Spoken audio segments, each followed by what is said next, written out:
안녕하십니까. 지식산업센터 전문기업 지산엔 박희성 대표입니다. 오늘은 지금 이제 차를 타고 가다가 갑자기 이렇게 좀 생각이 나는 게 한 가지가 있어서 좀 더 언급해 보려고 합니다. 지식산업센터 아파트형 공장일 때 실수요자의 실수요자의 분포, 그 다음 어느 곳에서 실수요자가 가장 많았고 실수요자는 어떤 식으로 움직였는지에 대해서 한번 설명을 드려보겠습니다. 이 부분이 왜 중요하냐면 이 실수요자의 흐름과 실제로 실수요자가 어떻게 어디서 가장 많이 움직이는지에 대한 것을 알아야만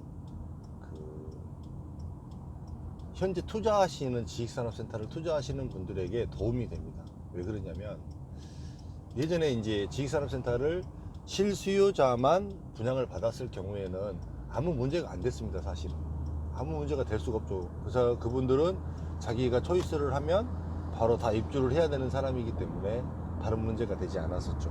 근데 지금 이제 지식산업센터의 트렌드상 거의 대부분 절반 이상이 임대 투자자로 지식산업센터를 사는 사람들이 많습니다. 그런데 그럼에도 불구하고 지식산업센터를 실질적으로 사용하는 사람은 회사, 쉽게 얘기하면 기업체가 사용을 합니다. 투자자는 투자를 했을 뿐이지만 임대를 실질적으로 사용하는 사람은 기업이 임대를 해야 된다는 개념입니다. 그렇기 때문에 기업의 분포, 쉽게 얘기하면 기업이 어디 쪽에서 많이 움직이고 어디 쪽 지식산업센터가 더 기업체가 오기를 선호하고 좋아하는지에 대한 부분을 한번 짚어볼 필요성이 있는 거죠. 오늘 시간은 서울 지역만 한번 따져볼게요. 서울 지역에서 지식산업센터가 가장 지금 현재 고가로 분양이 되고 가장 투자자들이 좋아하는 지역이 어디였냐면 성수동과 영등포 지역이었습니다. 여기가 지금 두 군데가 가장 분양가도 비쌀 뿐더러 임대가도 비쌉니다. 지식산업센터가 많지도 않습니다. 근데 이쪽은 성수동 같은 경우는 강남 접근이 굉장히 좋기 때문에 강남에서 회사들이 많이 이전을 했습니다.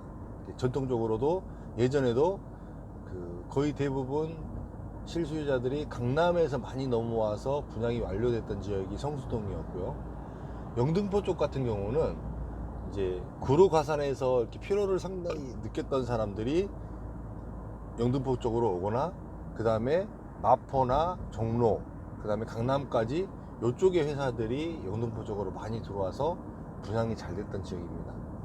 그 다음 이제 많은 지역이 이제 구로 가산 지역은 워낙 많았잖아요. 워낙 많았는데 구로 가산 지역은 상대적으로 성수동과 영등포 지역보다는 가격이 쌌습니다.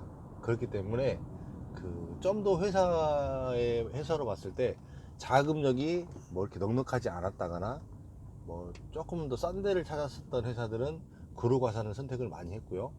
상대적으로 구로과산도 마찬가지로 강남 쪽과 그 다음에 영등포, 마포 이쪽에서까지 굉장히 많이 유입이 되는 이런 형태였었습니다. 서울 지역에서는 서울 내에 있는 지식산업센터는 사실은 어떤 식으로든지 서울 내에서 사실은 뭐 수평 이동이 되든 아니면 다른 형태로 이렇게 들어오든 거의 대부분 채워졌던 게 사실입니다. 그런데 이제 서울 서울 이외에 서울 이외의 지역을 한번 보자고 하면은 굉장히 고전했던 지역들이 상당히 많아요. 지식산업센터가 초창기에서부터 많이 있었던 지역이 성남이 좀 있었었고요. 그 다음에 안양이 지식산업센터가 좀 있었고, 그 다음에 인천에 좀 있었고, 그랬잖아요. 근데 지금 이제 말했던 이 세 지역, 성남, 안양, 인천, 이 지역의 지식산업센터가 실수요자에게 분양을 할 때 전부 다 고전했던 지역입니다. 한 번에 다 분양이 되지 않았고 굉장히 오랜 시간에 걸쳐서 점진적으로 분양이 되었던 지역입니다. 이거는 무엇을 뜻할까요? 지금 제가 이야기하는 건 서울은 기업체가 많기 때문에 어떤 식으로든지 서울 내에서 소화가 됐습니다. 그 다음에 조금 다른 만약에 분양이 좀 떨어지더라도 다른 프로모션을 쓴다든지 할인 정책을 씀으로 인해서 얼마든지 돌파해 나아갈 수 있는 여력들이 있는 지역이 사실은 서울이었습니다. 그런데 경기도권 서울에서 가까운 인천, 부천, 그 다음에 성남, 안양 요 정도까지만 가더라도 어떤 한 번에 다 마무리가 되고 정리가 되어지기가 상당히 어려웠던 시장이 실수요 시장이었단 말이에요. 그런데 이제 여기서 이제 이런 서울 시내와 지금 말씀드렸던 성남, 그 다음에 안양, 인천 이런 지역을 위주로 해서 이제 지식산업센터가 들어갔었는데 여기서 이제 더 수도권 외곽으로 더 벌어져 버린 거죠. 그러면은 이제 어떤 증상이 발생할지는 제가 전자에 말씀을 드린 걸로 생각을 해서 어느 정도 유추를 하셔야 됩니다.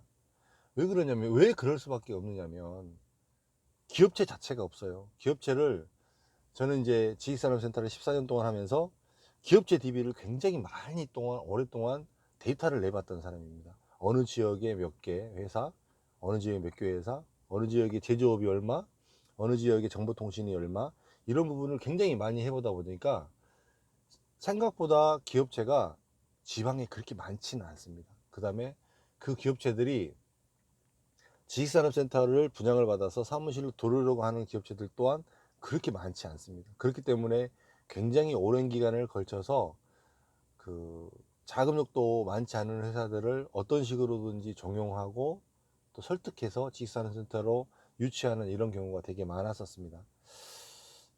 제가 오늘 이 말씀을 이렇게 번뜩 생각이 사실은 나서 드리는 이유는 뭐냐면, 지식산업센터에 결정적으로 사용하는 사람 수요층이 기업체라는 개념이라는 거예요. 기업체.